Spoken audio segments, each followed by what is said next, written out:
Hello everyone, my guest today is Gina Bianchini. She's the founder and CEO of Mighty Networks, a SaaS platform that serves creators with a purpose, selling experiences, relationships, and expertise to their members via community, content, online courses, and subscription e-commerce, all offered in one place under the creators brand. Prior to founding Mighty Networks, Gina was CEO of Ning, which she co-founded with Mark Anderson, a co-founder and president of Harmonic Communications, which was acquired by Dentsu.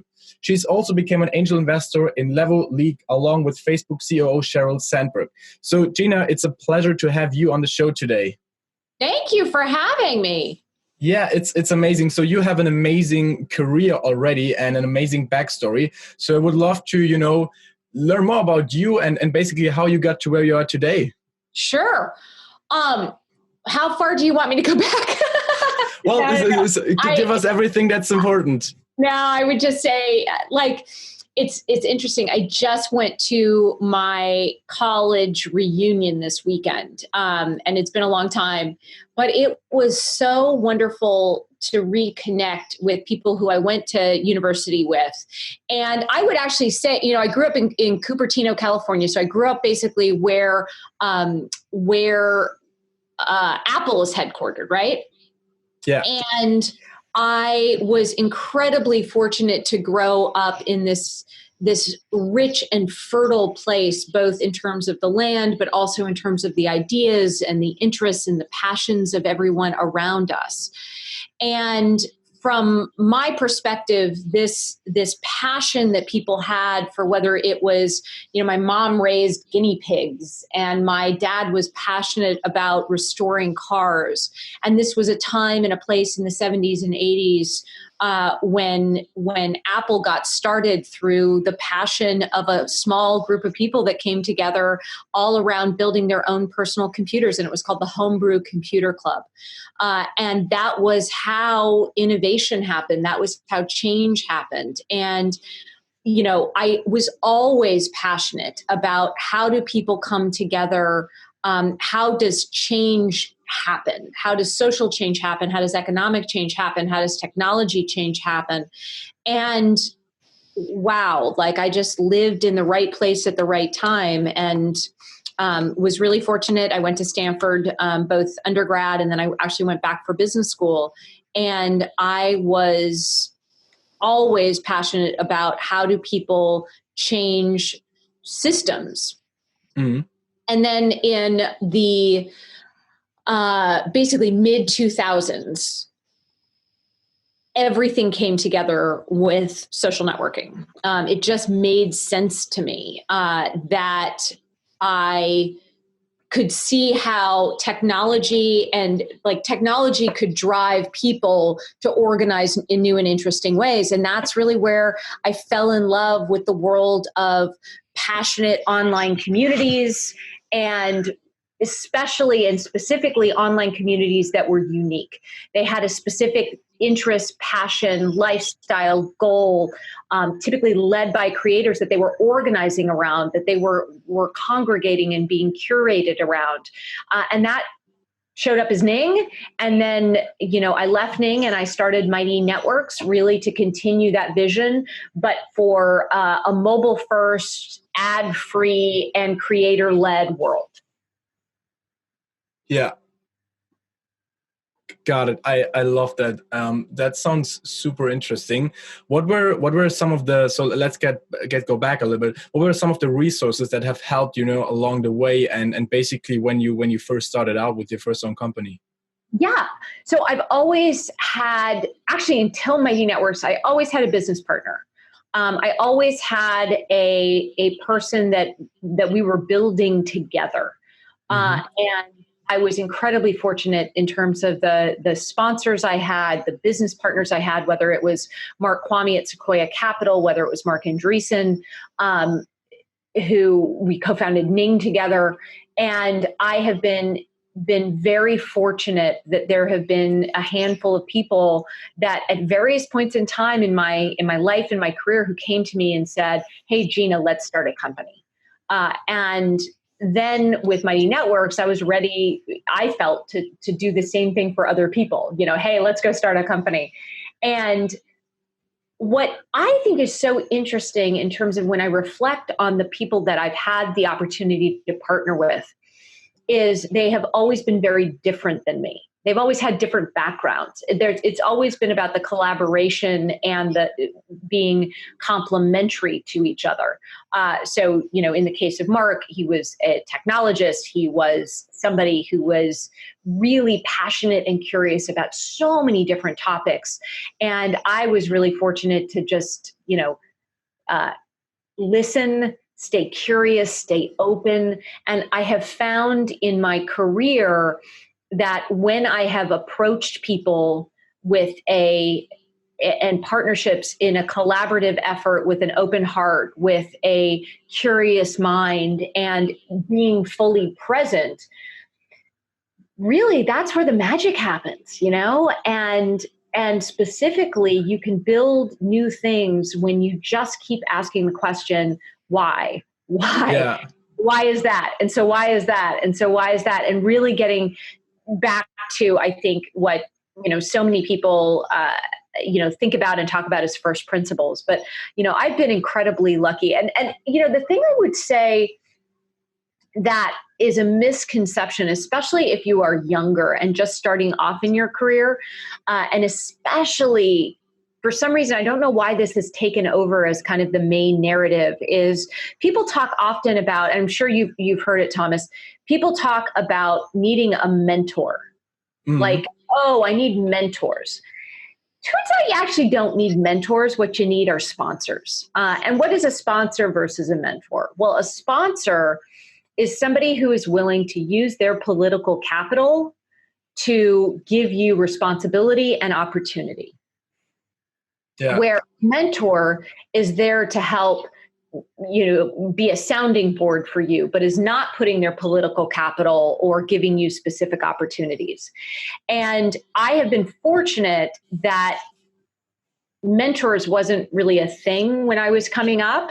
And it was all about how could I get on the highest performing teams that were making the best decisions? And how could I actually make the people that I wanted to learn from look really, really good by working hard, by contributing good ideas, by then working hard to execute on those ideas. And that has really, I would say, opened up pretty much every opportunity that I've had in my career. Yeah, I love that. What were like three people who have been most influential to you, like mentors or sponsors or whoever? So in terms of the three people that have had probably the most impact on my career, and I'll stay focused on my career.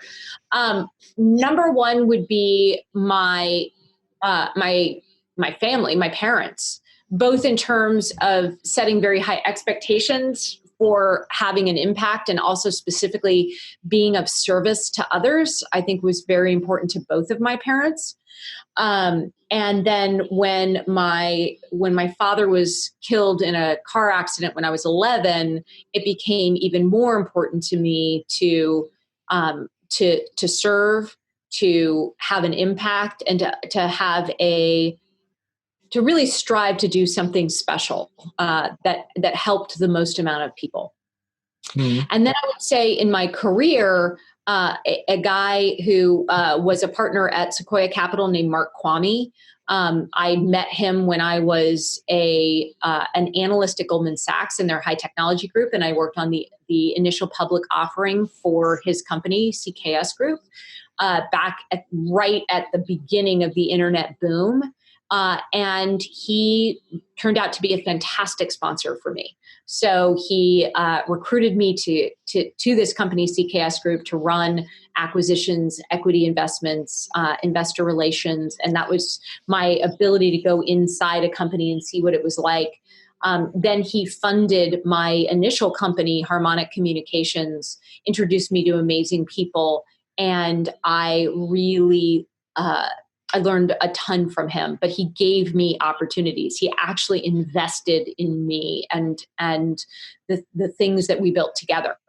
And then I would say Mark Andreessen. I mean, again, another person who said, hey, let's start a company together. Let's go build something. And I just learned an immense amount about company building, platform building, how platforms work, why you want them to be programmable by other people, and how to think big and ambitiously. And I'm incredibly grateful for the people that I've had in my life, both in terms of who have driven my ambition and my sense of purpose, as well as the people who have actually helped give me the opportunities to realize that purpose. So that's been incredibly valuable and incredibly important. Yeah. Do you think there was one unique skill that helped you to become successful, or really helped you along the way? Yeah, I mean, I think it's a good question. I don't think it's ever as simple as one thing. Mm. And I think that it, it might make for good sound bites or snippets, but at the same point in time, especially today, we live in a very complex world, and it actually requires multiple different skills.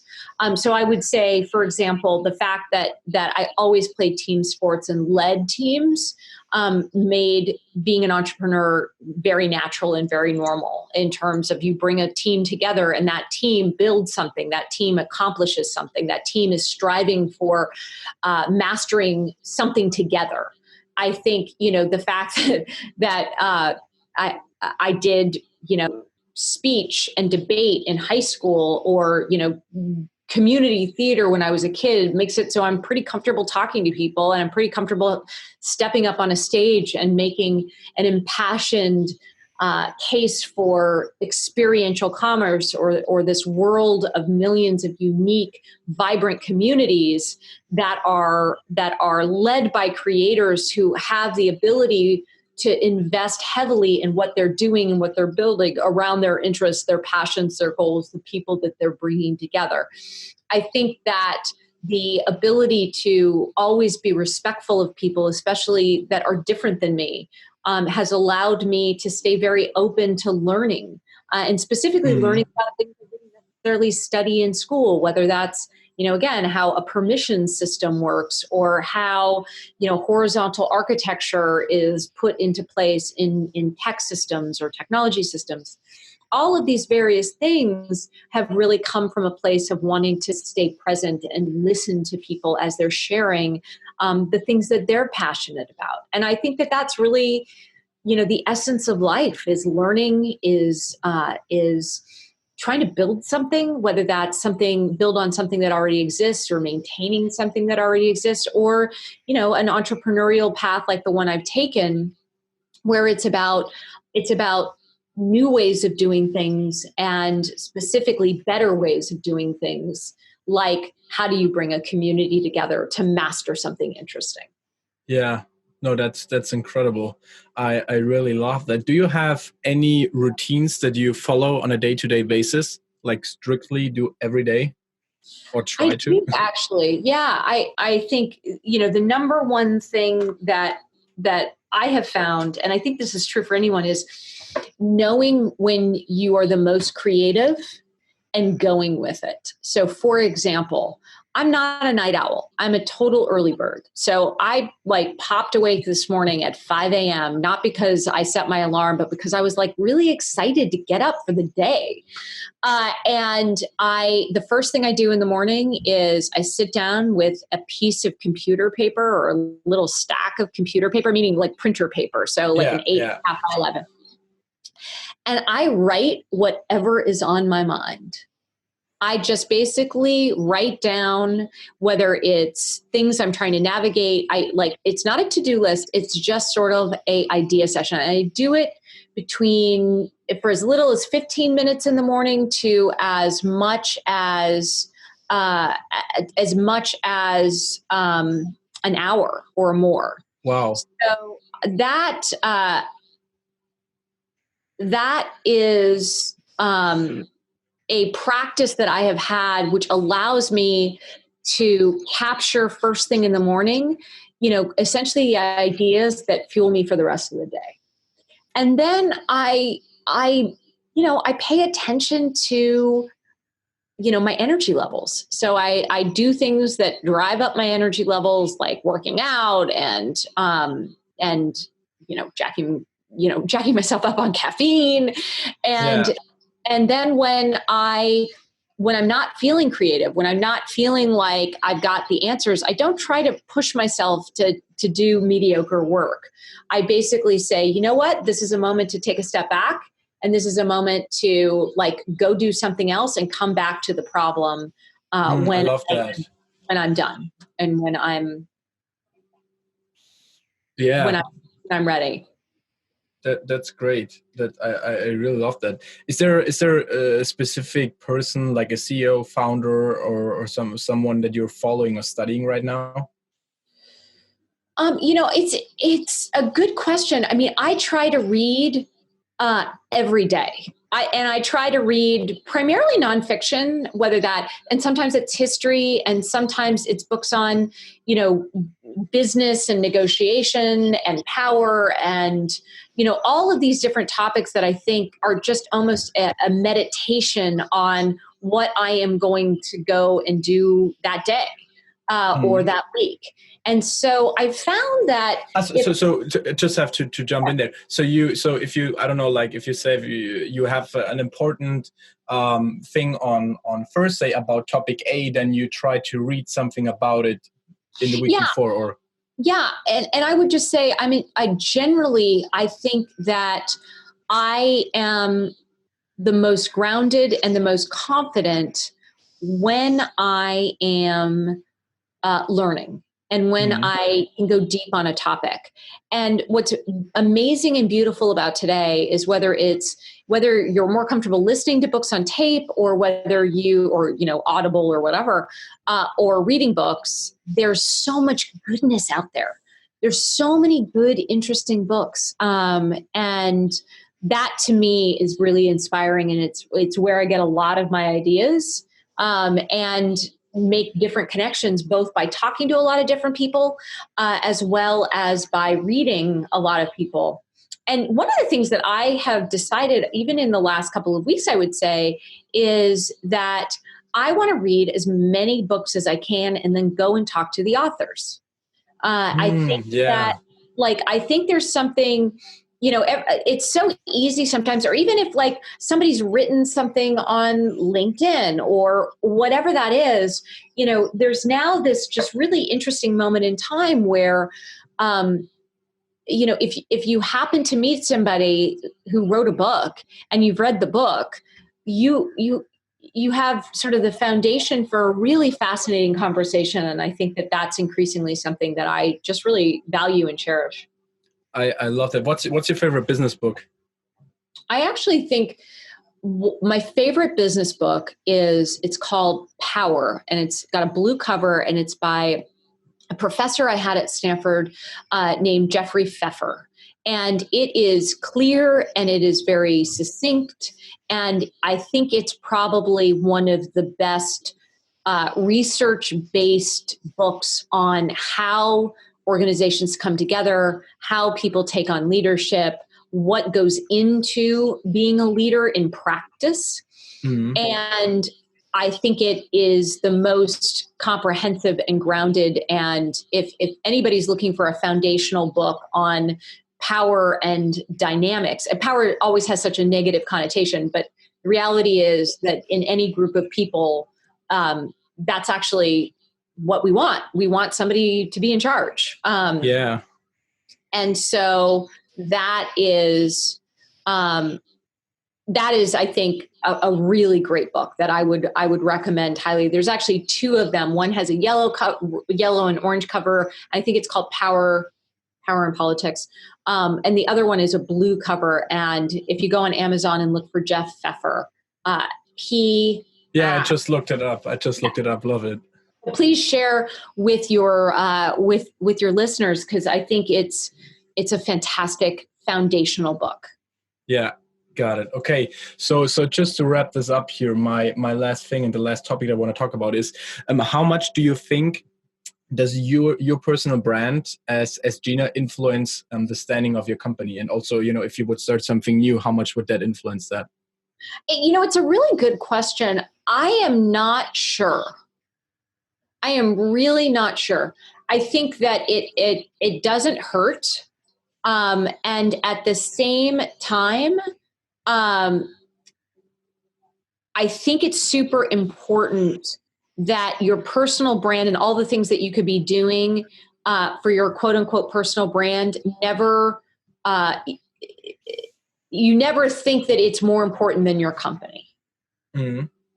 Like it has to be in service to your purpose, your impact, your company, the product, your customer, as opposed to just thinking about, hey, I like need to just be out there talking about anything for any purpose. I think that's a place where it can very quickly feel like, oh my gosh, I'm doing all this stuff for other people, and like it doesn't necessarily always come back. So I think it's really important that, you know, if you ever have to choose between your company being where you invest the time versus your own personal brand, if you have a company, choose the company. Yeah. Got it. Love it. Thank you. Do you have anything else you want to say to the audience, or you want to give to them? No, I think it's actually fantastic that you're doing this podcast. I think it's fantastic that you know, are bringing your audience together, and there's some really good stuff that is out there right now, and it's really exciting. Thank you so much for being on the show. All right. Thank you for having me.